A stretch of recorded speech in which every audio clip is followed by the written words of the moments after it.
नमस्कार विद्यार्थी मित्रांनो, स्वागत आहे तुमचं कौटिल्य आयस अकॅडमी मध्ये आपल्या मॅथमॅटिक्स या विषयामध्ये. तर आज आपले हे दुसरं लेक्चर आहे. पहिल्या लेक्चर मध्ये आपण बेसिक पाहिलं होतं. बेसिक काय काय पाहिलं होतं, संख्या कोणत्या आहेत, संख्यांचे प्रकार कोणते आहेत, संख्यांच्या विभाज्यतेची कसोटी पाहिली होती आणि त्याच्यावरचे काही एक्झाम्पल पाहिले होते. आता आपण पुढे एक्झाम्पल अजून त्याच्यावरचे काय पाहणार, म्हणजे हा आपला चॅप्टर कम्प्लीट होईल. आता एक्झाम्पल काय दिले बघा.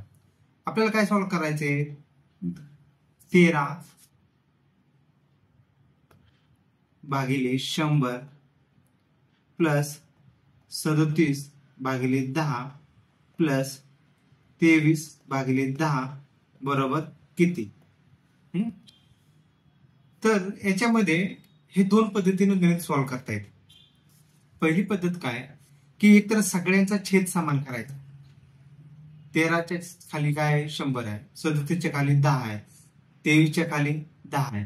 तर 100 आणि 10 ह्यांचा कॉमन एलसीएम बघायचा. तो एक 100 आपण किंवा कॉमन मल्टिप्लायर बघायचा एखादा कोणता पण. तर 100चा आणि 10चा हा 100 घेऊ आपण. तर आता 13च्या खाली तर ऑलरेडी 100च आहे, म्हणजे 13 भागिले 100 झालं. प्लस 37च्या खाली 100 करण्यासाठी कितीनं गुणावं लागेल, तर 10 गुणावं लागेल. म्हणजे खाली पण 10 वरती पण 10 गुणावं लागेल. म्हणजे वरती जर 10 गुणलं तर 37 गुणिले 10 किती होईल, 370 भागिले 10 100 सॉरी. प्लस इथे देखील 23चं काय होईल, 10 गुणावं लागेल. म्हणजे त्याचं किती होईल, 230 भागिले 10 बरोबर x मानू आपण. भागिले 100 सॉरी इथे. तर आता काय करावं लागेल आपल्याला, छेद सगळ्यांचा समान आहे म्हणजे आपण एकच घेऊ. सगळ्यांचा छेद झाला आपला 100. वरती काय जाऊ राहिलं, 13 अधिक 370 अधिक 230. 13 अधिक 370 अधिक 230 बरोबर x. आता ह्या वरच्या 13 370 230 यांची काय करणार आपण, बेरीज करणार. त्यांची बेरीज किती येते बघू आपण. 3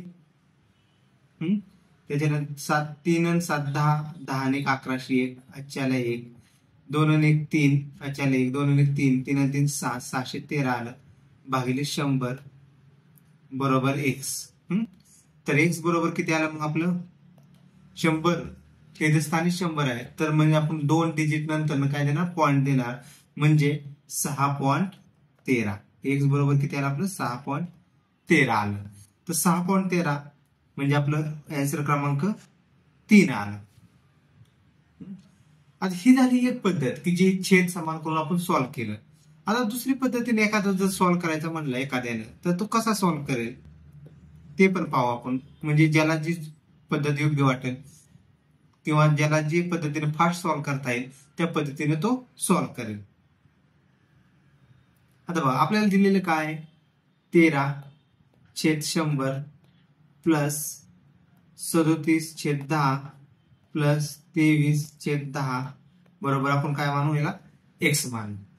तर आता 100 आहे म्हणजे आपल्याला माहिती आहे 100 असले तर आपण काय करतो, 2 डिजिट न हे करतो, पॉइंट देतो. तर मग इथे काय होईल, आपल्या वरची व्हॅल्यू 0.13 होईल.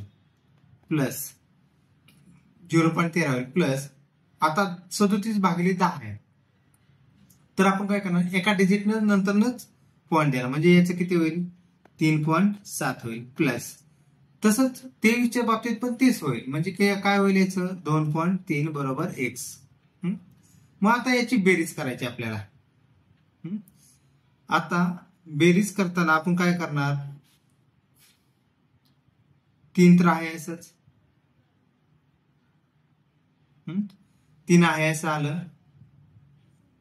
1 7 आणि 1 8 8 आणि 3 11 1101 4 1 2 आणि 1 3 3 आणि 3 6 आलं का उत्तर, 6.13.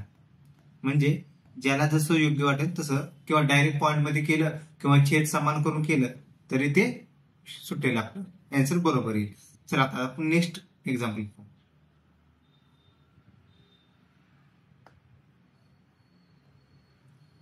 आता बघा क्वेश्चन काय आहे, डॉलीच्या भ्रमणध्वनीच्या सेवेचे दर 1 पैसा प्रति सेकंद दिवसा व 1 पैसा प्रति सेकंद 1 पैसा प्रति 5 सेकंद रात्री असे आहे. डॉलीच्या दिवसाच्या कॉल्सचे कालावधी 49 सेकंद, 130 सेकंद, 291 सेकंद व रात्रीच्या कॉल्सचे कालावधी 252 सेकंद, 544 सेकंद असे आहे. तर तिचे भ्रमणध्वनी सेवेचे बिल जवळपास किती असेल?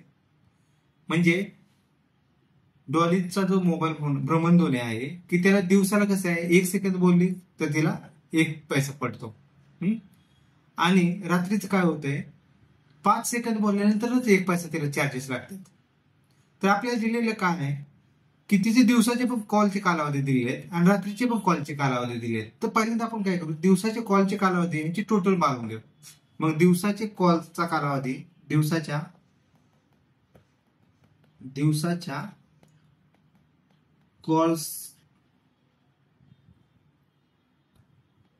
कॉल्सचे कालावधी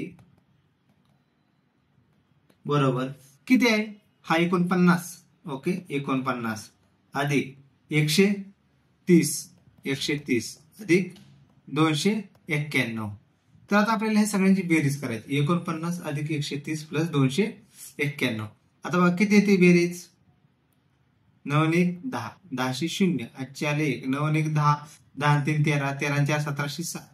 ओके, 1707 झालं. 8 आले 1, 2 1 3, 2 1 3, 3 1 4 म्हणजे 470 सेकंद झाले. दिवसाचा कालावधी 470 सेकंद झाले. आता दिवसाचा तिला चार्जेस काय होतोय, 1 सेकंदाला 1 पैसा. तर मग दिवसाचा तिचा चार्ज किती असणार आहे, दिवसाचा खर्च, दिवसाचा चार्ज म्हणून आपण दिवसाचा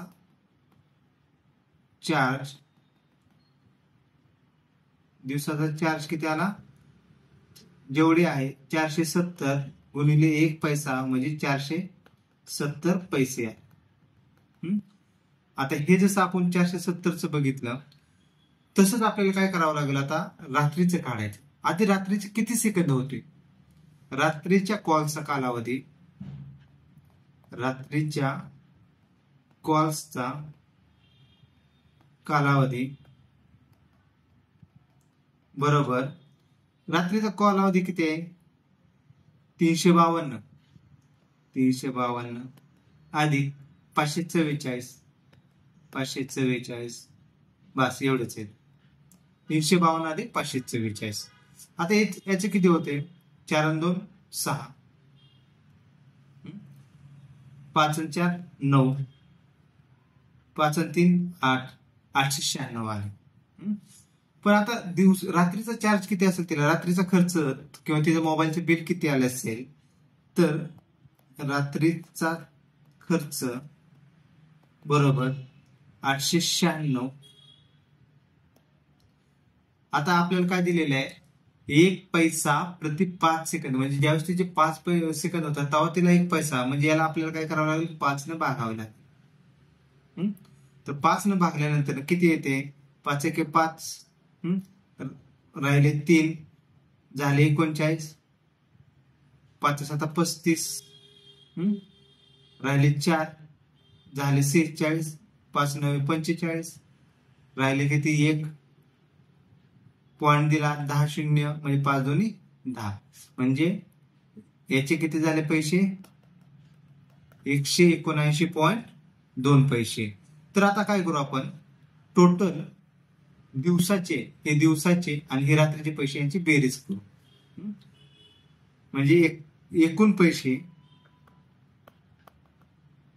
बरोबर दिवसाचे किती आहेत, 470 अधिक रात्रीचे किती आले, 179.2 बरोबर किती येते याचं बघा, हे 0.2 पुढे आहेच राहील, 9 7 आणि 7 14, 4 4 1 1 आणि 1 2 आणि 4 6,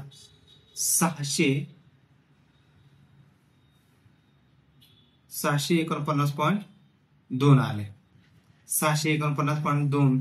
आता हे कशामध्ये आले, पैशामध्ये आले पैसे. तर रात्रीचे किती असेल, हे झाले पैशामध्ये. तर आता रुपयामध्ये किती असेल, याला काय करणार आपण, 649.2 भागिले याला काय करणार 100 न भागणार, याला जर 100 न भागलं तर यात तुमचं उत्तर किती आलं 6.49 रुपये. तर याच्यामध्ये ऑप्शन दिलेलं नाही, ऑप्शन दिलेलं नाही, पण आपलं उत्तर आहे 6.492 रुपये. हे उत्तर बरोबर आहे, 6.492 रुपये. हे ऑप्शन मध्ये मिस्टेक आहे, आयोगाकडनं हा ऑप्शन चुकलेले आहेत. तर आपलं उत्तर आहे 6.492. ओके, आता पुढचं काय क्वेश्चन 7 2/5 म्हणजे आपल्याला काय दिलेले हे इक्वेशन दिलेले आहे, ते इक्वेशन सॉल्व्ह करायचे. 7 2/5 इंटू 2 1/2 प्लस 3 1/3 भागिले 1 1/3 हे इक्वेशन सॉल्व्ह करायचे. ह्याचं बरोबर किती, तर हे बरोबर किती येईल आपल्याला सॉल्व्ह करायचे. तर आता जर आपल्याला अशा वेळेस काय करायचं, ज्यावेळेस असं 7 2/5 अशी कोणती संख्या आली तर पहिल्यांदा 7 न 5 ला गुणायचं. ते किती झालं 7 5 35 म्हणजे हे 35 झालं.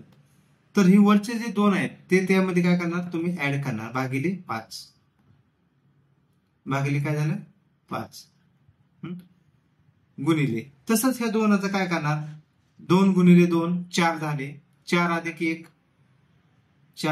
1 भागिले 2 प्लस आता पुढे काय करणार हे 3चं काय करणार 3 त्रिक 9 अधिक 1 भागिले 3 परत भागिले 3 1 3 आणि 1 किती 3 अधिक 1 भागिले 3 बरोबर किती. हे 35 अधिक 2 याचे किती होईल आपल्याला काय झालं मग 37 भागिले 5 गुणिले 5 भागिले 2 अधिक आता हे इक्वेशन काय झालं बघा 9 आणि 10 भागिले 3. आता हे असं आपण मानू शकतो की भागिले 4 भागिले 3 बरोबर x मानू. म्हणजे हे मी फक्त सिंपल स्वरूपात मध्ये जे 10/3 भागिले 4/3 आहे ना ते व्यवस्थित सिंपल स्वरूपात मांडले. तर आता हे काय होईल इथं 5 705 आहे, राहिले किती इथं 37 भागिले 2 अधिक आता इथे कसं होतं जर तुम्हाला हे बेसिक कन्सेप्ट माहिती असेल ए भागिले बी भागिले सी भागिले डी असेल तर बरोबर काय होतं ए भागिले बी गुणिले डी भागिले सी होत. हा बेसिक कन्सेप्ट आहे. तर आता आपल्याला काय झालेलं बघा याच्यामध्ये ए म्हणजे काय आपला 10 झाला तर 10 भागिले 3 आहे असंच लिहायचं, 10 भागिले 3 आहे असं लिहायचं आणि खाली काय 3 भागिले 4 असं करायचं उलट. हे आताच बघितलं आपण ए छेद बी भागिले बी सी छेद डी न. तर इथं काय होईल 3 ला 3 जाईल. मग आपलं काय इक्वेशन राहते एक्स बरोबर 37/2 अधिक 10/4. आता काय करायचं आपल्याला छेद समान करायचं. आता छेद 2 छेदाला स्थानी कोण आहेत 2 आणि 4. तर याला काय करावं लागेल 4 करण्यासाठी 37 ला 2 न गुणावं लागेल म्हणजे हे किती झालं 37 35 दुनी 70 आणि 37 दुनी 74 म्हणजे 74 अधिक 10 भागिले 4 म्हणजे 84 भागिले 4 म्हणजे याचे किती येते उत्तर 21 येईल बघा. म्हणजे आपला ऑप्शन नंबर 2 असेल. याच्यामध्ये सगळ्यात बेसिक महत्वाचं काय की हे जे 7 2/5 हे तर जो कन्सेप्ट सांगितला आणि हा जो कन्सेप्ट आहे ए छेद बी डिवायडेड बाय बी सी छेद डी तर त्याचं कसं होतं ए छेद बी गुणिले डी छेद सी हे दोन बेसिक कन्सेप्ट आपल्याला इथे यूज करायचे होते. आता आपल्याला काय करायचं उतरत्या क्रमाने असणारा अपूर्णांक संख्येचा गट खालील गटामधून निवडा. आता उतरत्या क्रमानं म्हणजे कसा जसं आपण जिन्याच्या पायरी उतरतो सगळ्यात वरती कोणती असते सगळ्यात हायेस्ट पायरी असते.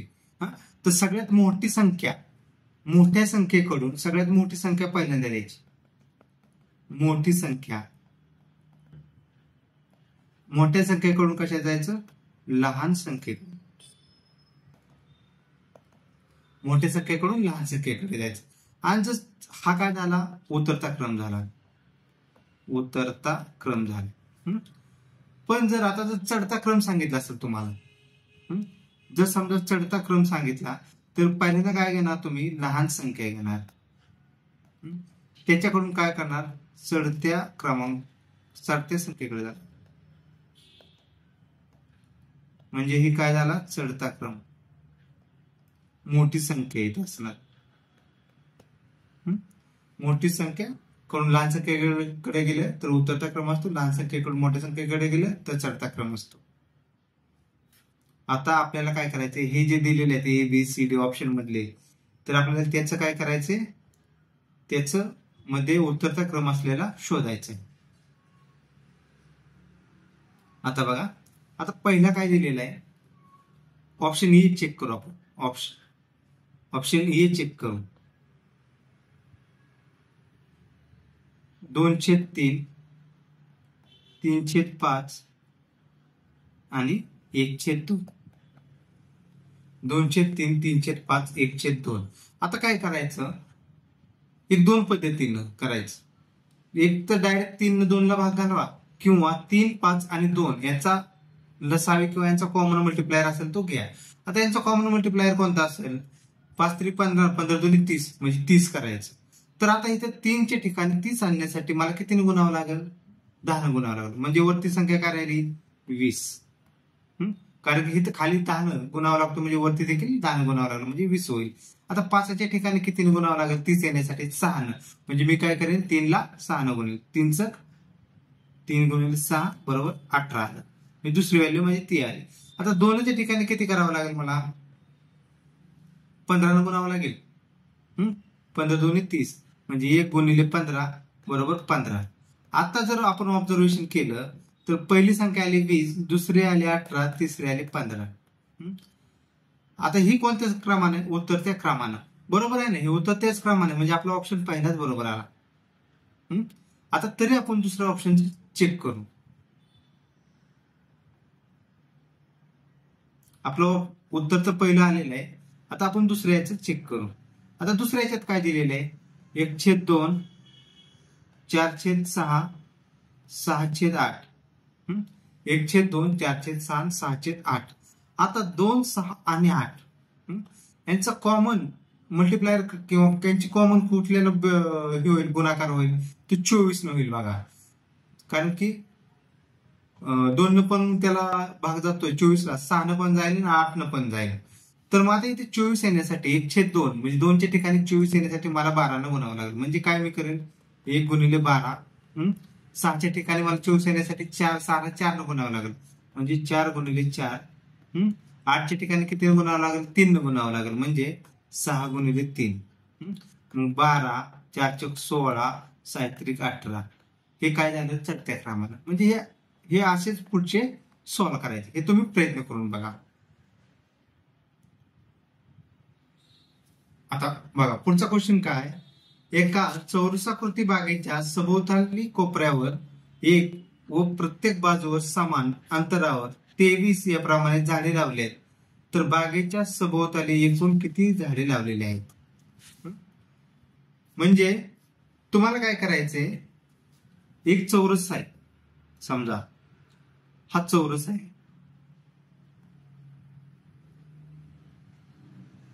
ह्या चौरसाच्या तुम्हाला काय करायचंय, ह्या कोपऱ्यावरती एक, इथे एक, इथे एक आणि इथे एक, असे कोपऱ्यावर एक एक झाड लावायचे. आणि दुसरं काय, प्रत्येक बाजूवर समान अंतरावर 23, म्हणजे ह्या बाजूवरती किती असणार, 23, या बाजूवर 23, या बाजूवर 23, या बाजूवर 23 अशी झाडे लावली. तर बागेच्या सभोवताली एकूण किती झाडे लावले. आपल्याला आता एकदम सिंपल क्वेश्चन आहे. तर बाजूवरती किती असणार आहेत, बाजूवरती बघा, हे 23 अधिक हे 23 अधिक हे 23 अधिक हे 23, म्हणजे काय झालं, 23 गुणिले 4. 4 त्रिक 12 2, 4 1, 4 2 8 आणि 1 9, म्हणजे हे काय झाले, 92 झाले. आता हे कुठले झाले, फक्त बाजूवरती असलेले. पण हे जे कोपऱ्यावले आहेत, हे जे कोपऱ्यावले आहेत ते देखील ऍड करावे लागेल. म्हणजे एकूण झाडे किती होतील, एकूण झाडे हे बाजूवरील 92 अधिक कोपऱ्यावरील 4 बरोबर 96. तर उत्तर काय असणार आहे 96, म्हणजे हे आपलं ऑप्शन नंबर 4 हे उत्तर आलं. आता इथे कधी कधी कसं दिलं जातं, प्रत्येक बाजूला कोपऱ्यापासून म्हणते डायरेक्ट 25 झाले 24 झाले, तर त्यावेळेस हे जे डबल काउंट केले जातं ना कोपऱ्याचे, त्यावेळेस ते वजा करायचं. आता आपल्याला काय सांगितलं, कोपऱ्यावरचे सोडून दिले ते 23 त्यांनी, म्हणून आपण याच्यामध्ये ते कोपऱ्यावरले ऍड केले. तसं जर पद्धतीचं एक्झाम्पल आलं तर ते आपण तसं सॉल्व्ह करू. बघा, एका साधे पेय कारखान्यात एक यंत्र आहे, ते 840 बॉटल 6 तासात भरते. 5 तासात ते यंत्र किती बॉटल भरेल? म्हणजे ते यंत्र काय करते, 6 तासात 840 बॉटल भरते. तर 5 तासात किती? 5 तासात किती?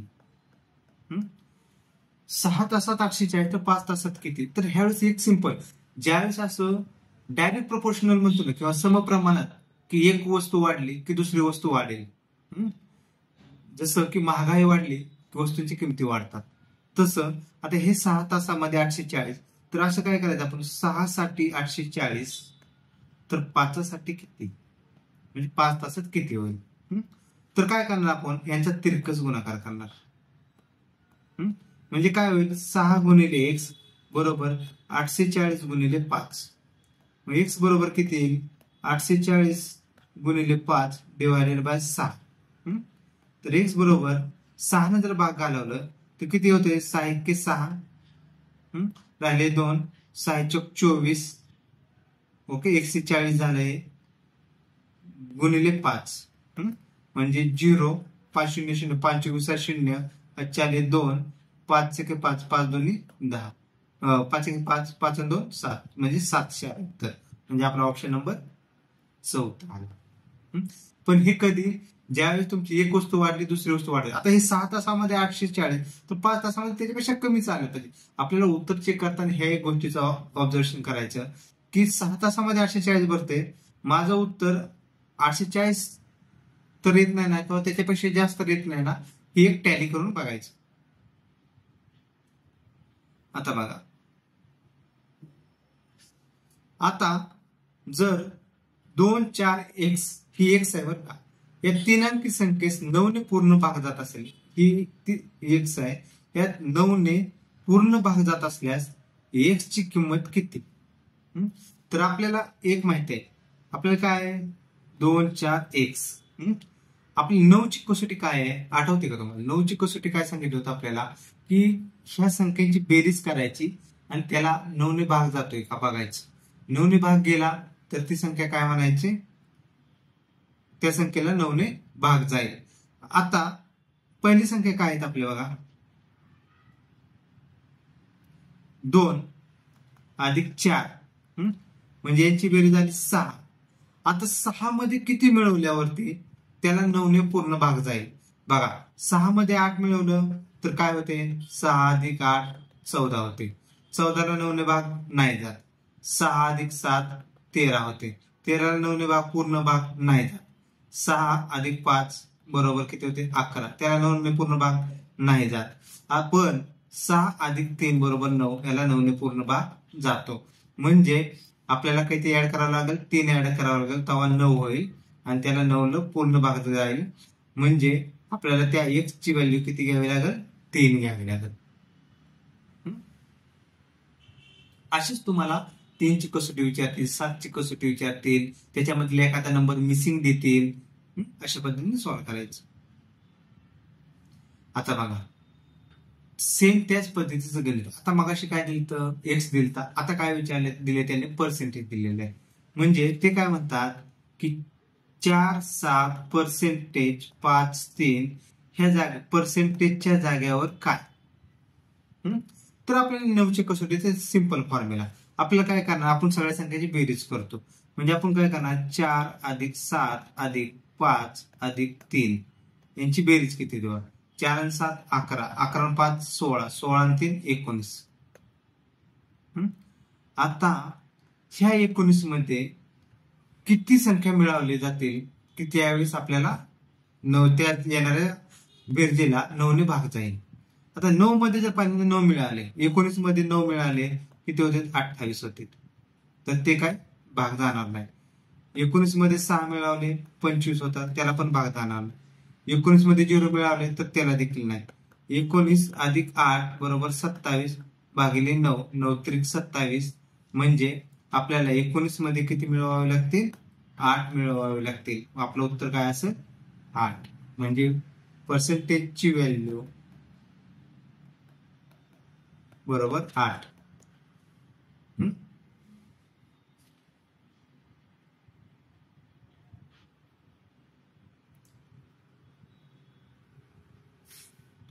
बघा आता आपल्याला काय क्वेश्चन दिलेला आहे त्यांनी की 4 अधिक 44 अधिक 444, 4 अधिक 44 अधिक 444 अधिक 4444.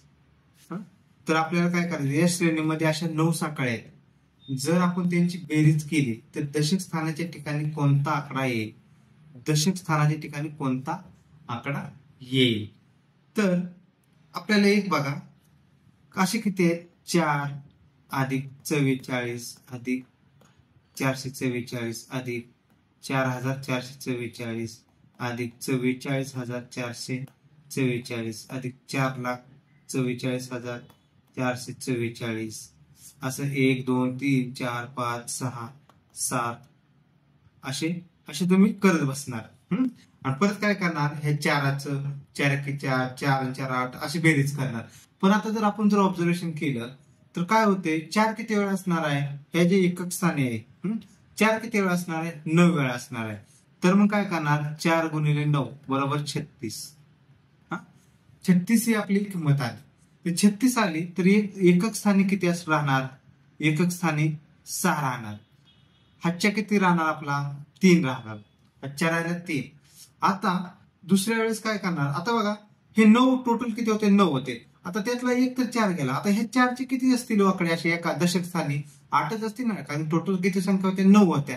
त्याच्यातली तरी एक ही गेली, राहिले किती? 8. मग तुम्ही काय करणार? 4 गुणिले 8, 8 चौक 32. 32 मध्ये काय करणार? हे 3 ऍड करणार. म्हणजे किती झाले? हे 35. 32 मध्ये 3 ऍड केले झालं 35. मग 35 म्हणल्यावरती हा काय झाला? आपला दशक स्थानचा अंक. म्हणजे काय? हा 6 एकक स्थानचा आणि 5 दशक स्थानचा. म्हणजे आपलं उत्तर किती आलं? 5. आपलं उत्तर आलं 5. आता याच्यामध्ये मग मुलं काय करतायत की हे सगळं मांडत बसणार. जसं मी हे सुरुवातीला मांडत बसलो होतो आणि परत त्याची काय केलं? बेरीज करत बसलो. त्याच्यापेक्षा थोडस कसं लॉजिक लावायचं. कारण की 9 तर 4 तर 9 वेळा आला, म्हणून काय केलं आपण? त्याला 9 ने गुणलं. दुसऱ्या वेळेस कन्फ्युजन होण्याची शक्यता राहते. तर दुसऱ्या वेळेस काय केलं आपण? हा एक आहे तो कॅन्सल केला. म्हणजे 4 किती वेळा असणार आहे? 8 वेळाच असणार आहे. 8 चौक 32 आणि जो हातच्या आलेला होता त्याच्यामध्ये तो ऍड केला. अशा पद्धतीनं हे करायचं. आता इथे 4 4 दिले, कधी 5 5 देतील.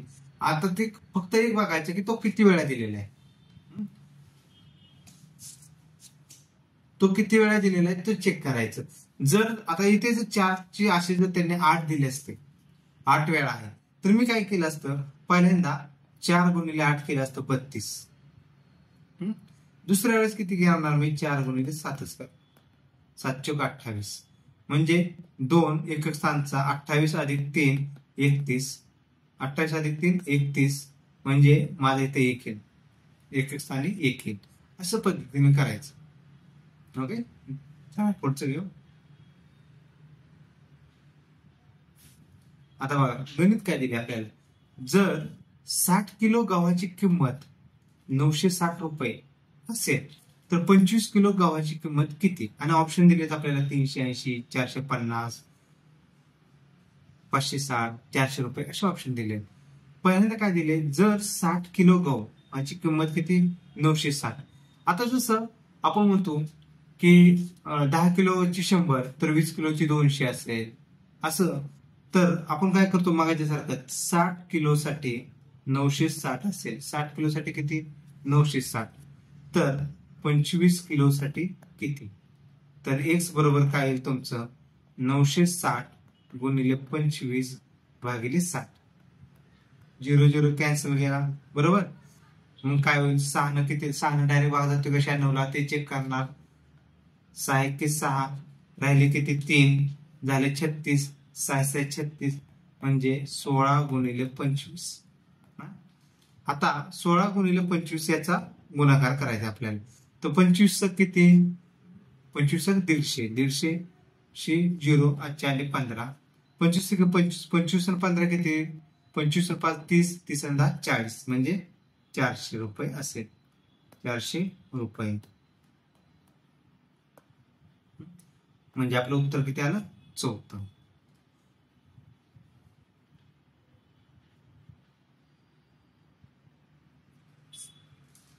बघा आपल्याला काय दिलेलं आहे, अजयचा मासिक पगार 2000, अजयचा मासिक पगार किती आहे, 2450 रुपये. त्याचा मासिक खर्च 2100 रुपये आहे. तर तो एका वर्षात एकूण किती रकमेची बचत करतो. मग सिंपल दिलेलं आहे आपल्याला. त्याचा मासिक पगार, महिन्याला पगार किती, 2450. मासिक पगार किती, मासिक पगार, मासिक पगार 2450 आहे. त्याचा मासिक खर्च, मासिक खर्च 2100 रुपये. आता बचत काय असते, तर आपला पगार आणि त्याच्यातून खर्च केला, राहिलेली रक्कम काय असणार आहे, बचत असणार आहे. मग मी काय करेन, 2450 मधून 2100 वजा केलं तर माझे किती येते. आता इथे 0 0 आलं, 5 5 आलं, 4 1 गेले, 3 आले, 2 2 गेले 0, म्हणजे तो महिन्याला किती करतोय, 350 रुपये बचत करतोय. पण आपल्याला विचारलंय किती, एकूण एका वर्षात तो किती बचत करतो. आता महिन्याला किती आपल्याला काय दिले, एका महिन्याला 350 रुपये बचत करतो.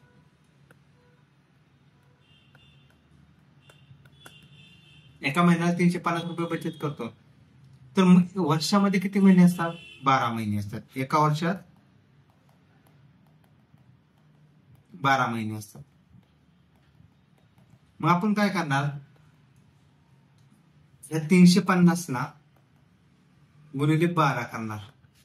0 12 पंचे 60, 0 40 6, 32 24 32 36 6 42, म्हणजे तो वर्षाला किती, 4200 रुपये बचत करेल.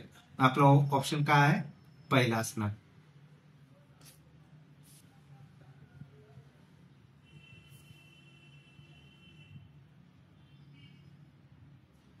बघा आता पुढचं काय दिलेलं आहे आपल्याला, 5 kilo plus 350 gram, 5 kilo plus 350 gram minus 1 kilo वजा 500 ग्रॅम बरोबर किती.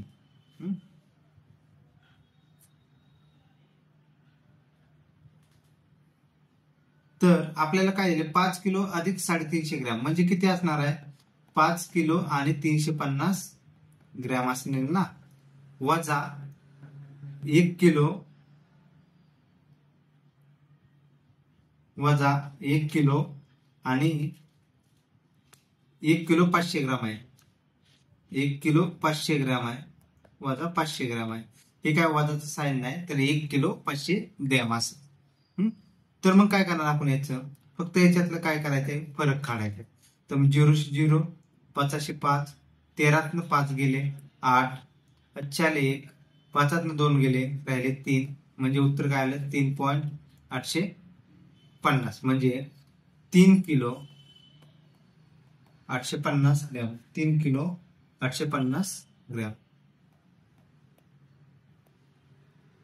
म्हणजे आपलं उत्तर काय आलं, 14.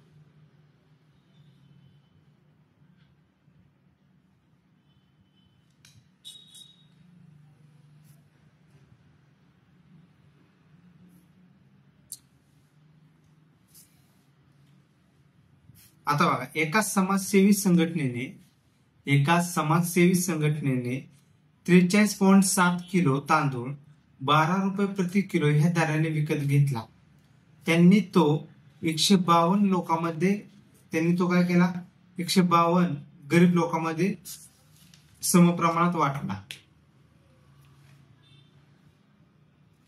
152 गरीब लोकांमध्ये समप्रमाणात वाटला तर प्रत्येक व्यक्तीला मिळालेल्या तांदूळाची किंमत किती?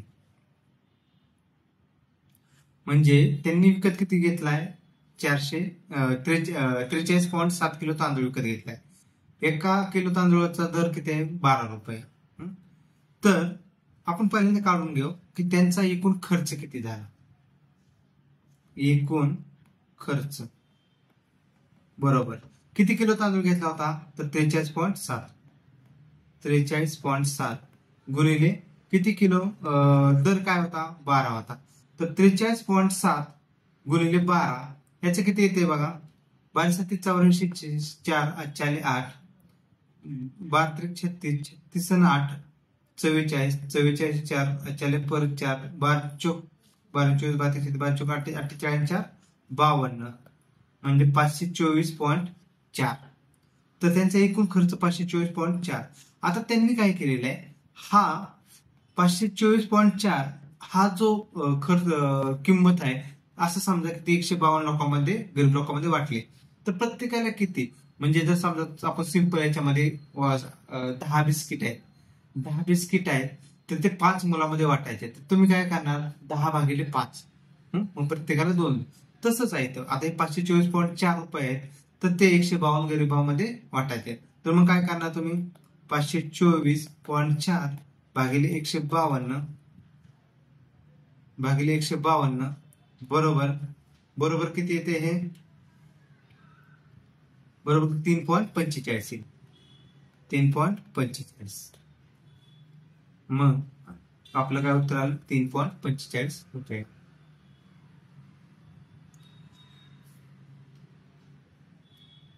आता आपल्याला काही एक्झाम्पल अशी सॉल्व्ह करायचे आहेत बघा. आता एक एक्झाम्पल आहे. 3.6 गुणिले 0.48 गुणिले 2.50 भागिले 0.12 गुणिले 0.09 गुणिले 0.50 बरोबर किती? हा कधी क्वेश्चन आलेला आहे? PSI मुख्य 2012. तर अशा वेळेस काय करायचं की हे आता बघा इथे किती पॉइंट आहेत डिजिट नंतर? 1. इथे किती? 2. इथे किती? 2 किंवा 1च कन्सिडर केलं तरी चालेल. पण आणि खाली किती आहेत? इथे 2 आहेत, इथे 2 आहेत आणि इथे 2 आहेत. तर टोटल ह्या डिजिट नंतरचे किती, पॉइंट नंतरचे किती डिजिट आहेत किंवा संख्या आहेत ते बघायचे. इथे 6ची 1, हे 4 आणि 8चे किती? 2, म्हणजे 1 आणि 2 3 झाले. 3 आणि 5 आणि 0चे किती? 5 झाले. म्हणजे 1 2 3 4 5, तर 5 झाले. खाली किती आहेत? 1 12चे किती? 2, 1 2 3 4 5 6, 5 6 आहेत. तर त्याच्याऐवजी आपण जर असं म्हटलं सरळ काय करू आपण? 36 गुणिले 48 गुणिले 25 भागिले 12 गुणिले 9 गुणिले 5. आता आपण किती डिजिट नंतर किती डिजिट घालवले याच्यावरती बघा. 1 2 3 4, 4 डिजिट घालवले म्हणजे आपण काय करणार? याला भागिले एकावरती 4 0 बरोबर. आणि खालचे किती डिजिट घालवले? 1 2 3 4 5. तर बघा खाली वरती किती घालवले? 5. म्हणजे खालचे 5 घालवले म्हणजे वरती किती करणार तुम्ही? 1 2 3 4 5 असे 5 न गुणाकार करणार. आता काय करायचं? फक्त हे 4 0 आणि हे 4 0 कॅन्सल झाले. फक्त वरती किती राहिले? 10. आणि इकडची बेरीज करायला हे भाग करायला 12 24 12 36 राहिले 3. 3 1 3 3 3 9, 5 1 5 5 5 25. परत 3 न किती येते? 3 1 3 राहिले किती? 1 18 झाले. 3 1 18 म्हणजे वरती किती राहिले? 16 गुणिले 5 गुणिले 10 बरोबर किती? x.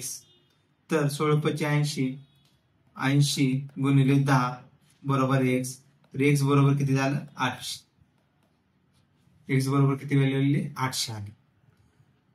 आता अशाच पद्धतीने आपण जरा याच्यापेक्षा कॉम्प्लिकेटेड एक्झाम्पल घेऊ.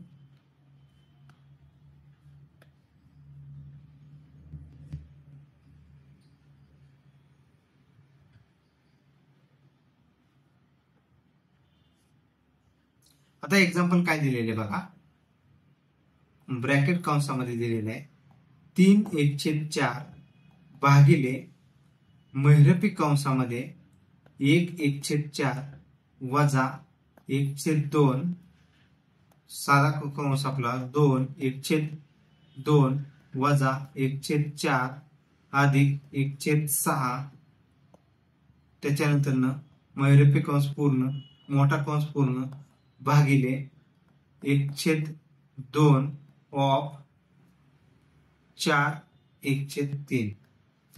आता हे आपल्याला एवढं सॉल्व्ह करायचंय. तर पहिल्यांदा आपला सगळ्यात महत्वाचं काय तर बॉडमॉस रूल जो माहिती आहे, बॉडमॉस रूल.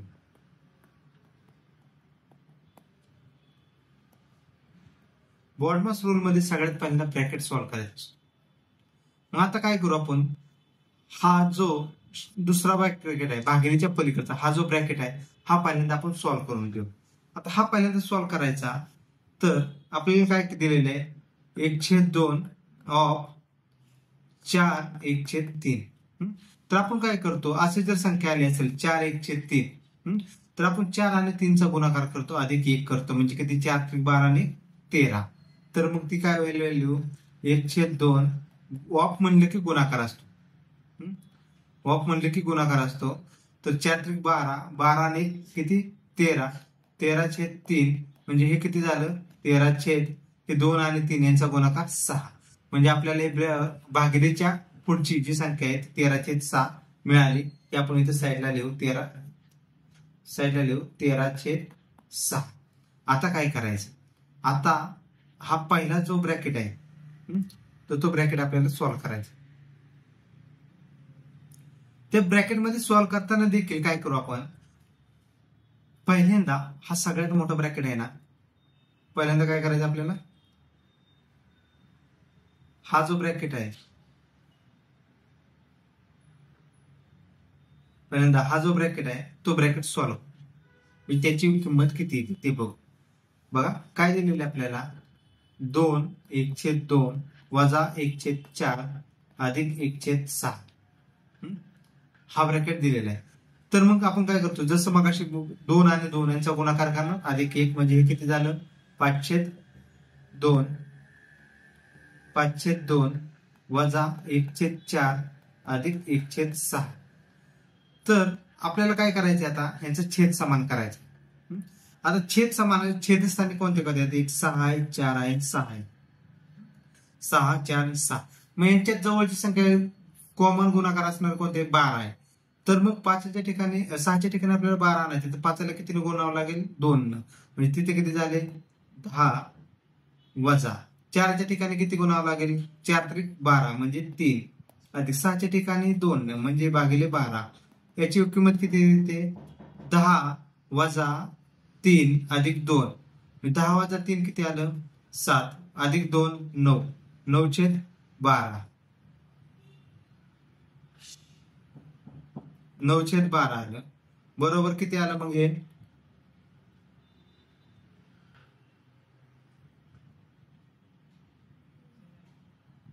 9/12 म्हणजे 3/4 आलं.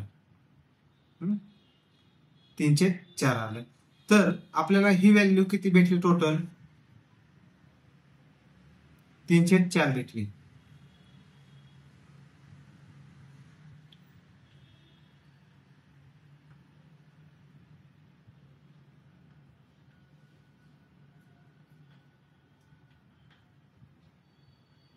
हा आपल्याला इथं इथं कुठं मिस्टेक झाली माहिती का, आपल्याला इथे आहे ना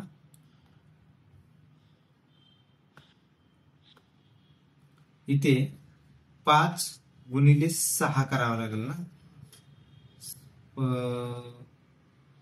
5/2 होतं ना, इथं 5/2 होतं. तर आपल्याला काय करावं लागेल, इथं 6 गुणावं लागेल, इथं पण 6 गुणावं लागेल, त्यावेळेस 12 येईल. इथे आपल्याकडे मिस्टेक झाली. तर हे किती होईल 6×5 30 वजा 6×5 30 30 वजा 3 अधिक 2 म्हणजे हे किती झालं आपलं 30 वजा 3 27 अधिक 2 29/12 म्हणजे ही जी किंमत होती 2 1/2 वजा 1/4 अधिक 1/6 याची किंमत किती भेटली 29/12 भेटली. आता काय करायचं आपल्याला हे जे 29/12 आहे त्याला पुढे काय दिलेलं आहे म्हणजे कितीने गुणलेलं आहे गुणिले 29/12 गुणिले 1/2 आलं म्हणजे हे किती टर्म झाले आपली वजा 29/24 पुढचं ब्रॅकेटचं आता 1 करू किती आहे 1 वजा 1/4 1 वजा 1/4 म्हणजे हे किती झालं 1 वजा नाही सॉरी इथं 1/4 आहे 4 1 4 आणि 1 5 5/4 वजा 29/24 बरोबर किती येईल. आता आपल्याला छेद समान करायचा आहे तर 24 6 चोक 24 न तर मग 5 गुणिले 6 वजा 29 भागिले 24 म्हणजे 6 पंचे 30 वजा 29 30 वजा 29 म्हणजे 1/24 आलं आपलं. तर ही पूर्ण जी टर्म आहे हा महिरपी कंस हे सगळेच आपले उत्तर किती आलं 1/24 आलं. हे सगळ्याच उत्तर 1/24 आलं. आता आपल्याला पुढचे व्हॉल्यूम सॉल्व्ह करायचे.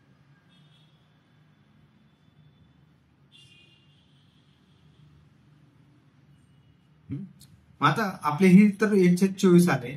आता काय दिलेले आपल्याला 3 1/4 भागिले 1/24 3 1/4 चे किती होते 4 3 12 आणि 13/4 भागिले 1/24 बरोबर काय होईल 13/4 गुणिले 24/4 मग 4 1 4 4 24 बेक के बे बेत्रिक 6 बेदोनी 4 तेत्रिक 39 भागिले 2 आलं. म्हणजे ही पूर्ण संख्या ही जी पूर्ण संख्या आहे पहिली ही जी पूर्ण संख्या आहे त्याचं आपलं उत्तर किती आलं 39/2 आलं. आता जे आपण पुढचं सॉल्व्ह केलेलं होतं त्याच्यावरून आपल्याला फायनल आन्सर कडे जायचं.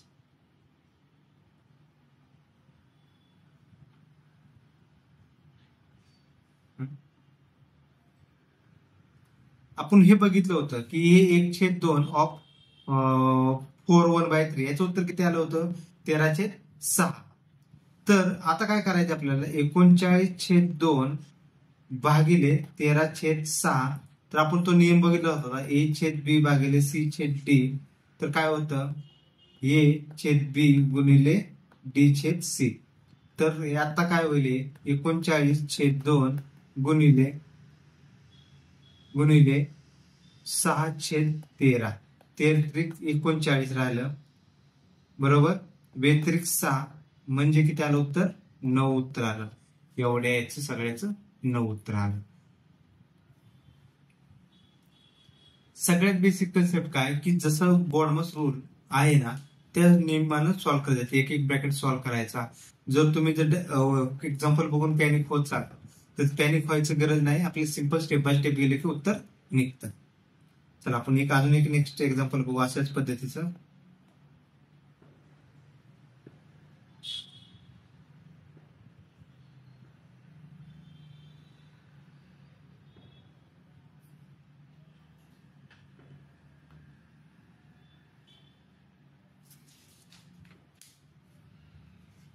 बघा STI पूर्वचं 2012चं एक्झाम्पल बघू आपण.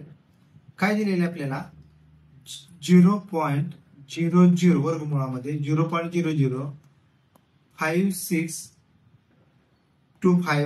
डिवायडेड बाय 0.25 म्हणजे 0.005625 भागिले 0.25.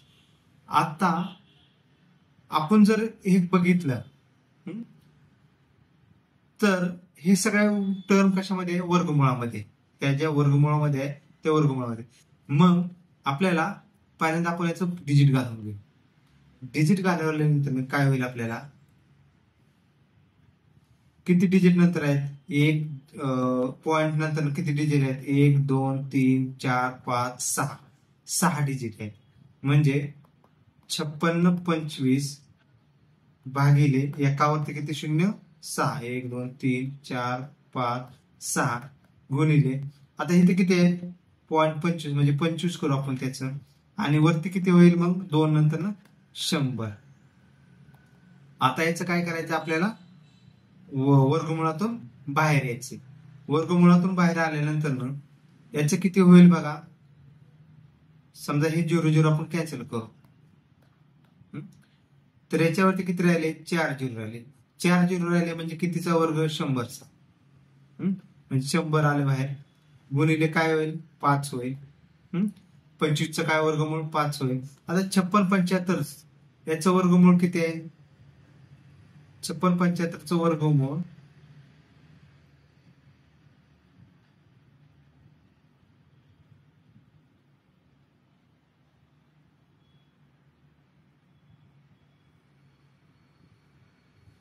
छप्पन 75चं वर्गमूळ किती येते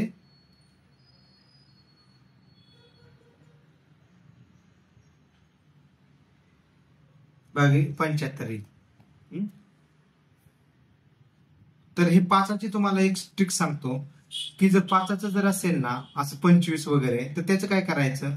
ह्या जे आता तुम्हाला एक ट्रिक सांगतो तो 5 6 2 5 आहे तर याचं किती असणार आहे याचं 5 असणार आहे. याचं काय करायचं की अशा दोन संख्या बघायच्या की त्याच्या लगतचा गुणाकार हा 56 असेल 7 गुणिले 8 56 तर त्याच्यातली पहिली टर्म घ्यायची. त्याच्यातली काय करणार तुम्ही ही पहिले जे आहे ना ती टर्म घेणार म्हणजे काय झालं 75. आता जर तुम्हाला 75चा वर्ग विचारला असता 75चा वर्ग तर तुम्ही काय करणार 5चा वर्ग 25 करणार 7 गुणिले 8 7 8 56 56 25. तर मग आता पुढे सॉल्व्ह केल्यानंतर ना याचं उत्तर काय येईल आपलं 15 चौक 60 15 5 75 म्हणजे 15 भागिले 100 म्हणजे 0.15 याचं उत्तर आलं बघा 0.15 याचं उत्तर आलं.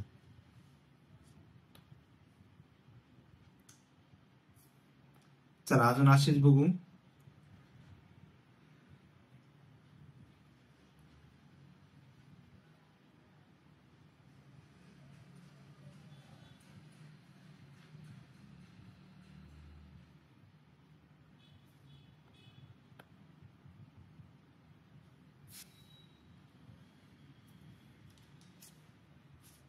बघा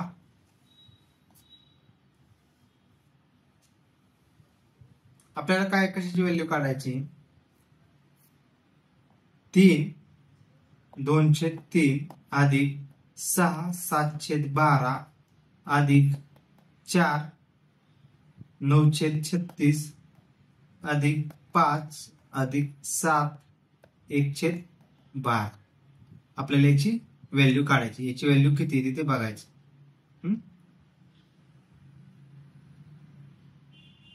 तर पहिल्यांदा आपण काय करू हे 3 2/3 आहे त्याचं सिम्प्लिफिकेशन करू म्हणजे कसं 3 त्रिक 9 अधिक 2 म्हणजे याचं किती झालं 11/3 अधिक 12 72 72 मध्ये 7 मिळवल्यावर किती झालं 79 झालं 79 भागिले 12 अधिक 36 दुनी 72 72 72 144 144 9 153 भागिले 36 अधिक 5 अधिक 12 7 84 84 ने 85 छेद 12.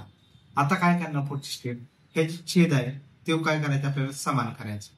तो समान करण्यासाठी 3 12 36 आणि 12 तर याच्यात मला वाटतं 36च कॉमन आहे कारण 36 3 न पण भाग जातोय आणि 12 न पण भाग जातोय.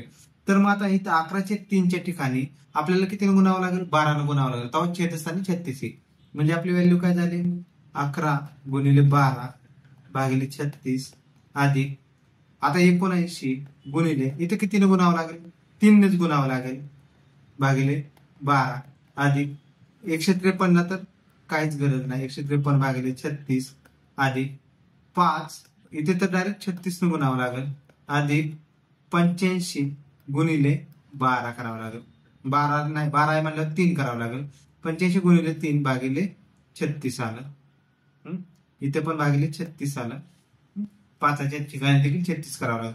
आपण काय करू 36 कॉमन घेऊ वरती किती येते 11 गुणिले 12 ह्याची किंमत किती येते आपल्याला 132 येते, अधिक 79 गुणिले 3 याची किंमत किती येते 237, अधिक 153, अधिक 36 गुणिले 5 180, अधिक 85 गुणिले 3 255. आता हे सगळ्या वर्षांची काय करायची आपल्याला बेरीज करायची आणि भागिले 36. तर ह्या सगळ्या वर्षांची बेरीज किती येते बघा बरं. या सगळ्यांची बेरीज किती येईल आपल्याला 957 भागिले 36, 957 भागिले 36 आलं. आता 957 भागिले 36, 957 भागिले 36 हा जर परत पुढे अजून डिव्हिजन केलं तर त्याचे किती होते 319 भागिले 12. तर उत्तर किती आलं आपलं 319 भागिले 12. चला आता आपण अजून अशाच पद्धतीचे जरा 1-2-3 गणित बघू. बघा क्वेश्चन काय दिलेला आहे, खालीलपैकी सर्वात लहान अपूर्णांक कोणता. खालील पैकी सर्वात लहान अपूर्णांक कोणता. अपूर्णांक कोणता आपल्याला दिलेला अपूर्णांक 13/16, 15/19, त्याच्यानंतर 17/21 आणि 7/8. आता जर एखादा म्हणला की सर मी छेद समान करून सॉल्व्ह करतो, पण छेद समान करायला आता इथे कसं आहे खूप मोठ्या संख्या आहेत, तर त्याच्यामुळे आपल्याला त्याचं कॉमन मल्टिप्लायर वगैरे काढायला उशीर लागेल. अशा वेळेस काय करायचं डायरेक्ट भागायचं. म्हणजे 13/16, 13/16 बरोबर किती आले हे 13ला जर 16 भागलं म्हणजे किती आले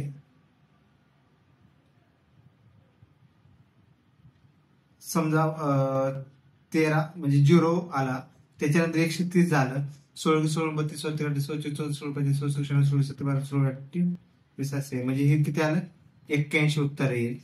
पहिल्याचा आला. दुसऱ्याचं काय 15/19 बरोबर, तर 15ला 19 भाग घालवला तर उत्तर काय येते आपलं 15/19 0.78 येईल. त्याच्यानंतर 17/21 जर केलं तर त्याचे किती येते 0.80 येते. त्याच्यानंतर 7/8, 7/8 तर 0.8864 म्हणजे 8. त्याच्यानंतर किती 87 येतं. तर आपल्याला काय विचारलं होतं सर्वात लहान अपूर्णांक. मग आता सगळ्यात लहान किंमत कशाची आलेली आहे आपल्याला याच्यातली तर 0.78 आहे. 0.78. तर मग सगळ्यात लहान अपूर्णांक कुठला आला 15/19 म्हणजे ऑप्शन आपला हा. आता याच्यामध्ये सगळं कन्फ्युजन कसं होतं आपलं की काय काय जण कसे म्हणतात की बाबा वेळ कमी राहिलाय तर आपण डायरेक्ट काय करतो की हा 7/8 आहे मग हा लहान आहे तर हाच लहान असेल. तर डायरेक्ट आपलं असे डिवाइड करून आन्सर काढायचे. आता दुसरं एक एक्झाम्पल.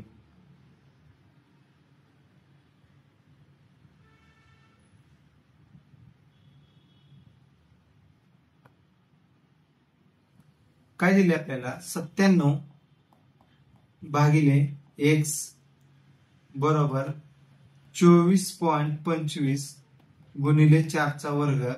तर x ची व्हॅल्यू किती, x बरोबर किती ASO 2013चा प्रश्न आहे. तर काय करणार आपण आता x बरोबर काढायचं आहे तर x बरोबर मांडू आपण 24.25 गुणिले 4चा वर्ग 16 भागिले 97. तर याच आता बघा आता याच सॉल्व करायचं तर याचं किती येते x बरोबर 0.25 हे उत्तर येते बघा. x बरोबर 0.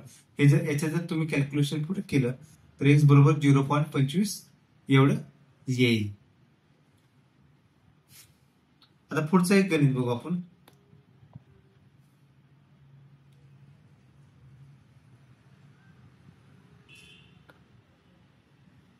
तीन क्रमवार समसंख्यांची बेरीज 126 आहे. 3 क्रमवार समसंख्यांची बेरीज बेरीज 126 आहे, तर सर्वात लहान व सर्वात मोठ्या संख्येतील फरक किती? आता आपण एक विषम संख्येचं गणित बघितलं होतं, तर त्यावेळेस आपण काय करतो की पहिली संख्या x मानतो, दुसरी संख्या काय आहे, ही पहिली संख्या आली, दुसरी संख्या काय आहे, x+2 येते. कारण की समसंख्या जर पहिली 12 घेतली तर दुसरी 14 येण्यासाठी याच्यामध्ये दोनची ऍडिशन करावी लागते. तर तिसरी मध्ये किती करावं लागेल, तिसरी मध्ये x+4 येईल. कारण की इथे जर 16 येण्यासाठी 12 मध्ये 4 ची ऍड करावी लागेल. म्हणजे आपल्याला संख्या काय भेटली की x, आता ते बेरीज दिले ना, मग पहिली x प्लस x+2 अधिक x+4 बरोबर 100 बरोबर किती आलं आपलं 126 आले. मग किती x झाले, 1 2 3, 3x अधिक 4 आणि 2 6 बरोबर 126. मग 3x बरोबर किती, 126 वजा 6 120 आलं. तर x बरोबर किती येणार मग आपलं 120 भागिले 3, 3 चौक 12 म्हणजे 40. x ची किंमत, पहिली किंमत 40 आली. ही जर 40 असेल तर दुसरी किती येणार 42, ही किती येणार 44. अशा पद्धतीने आपल्याला सॉल्व्ह करायचे आहेत एक्झाम. ओके, तर आज आपण इथे थांबू.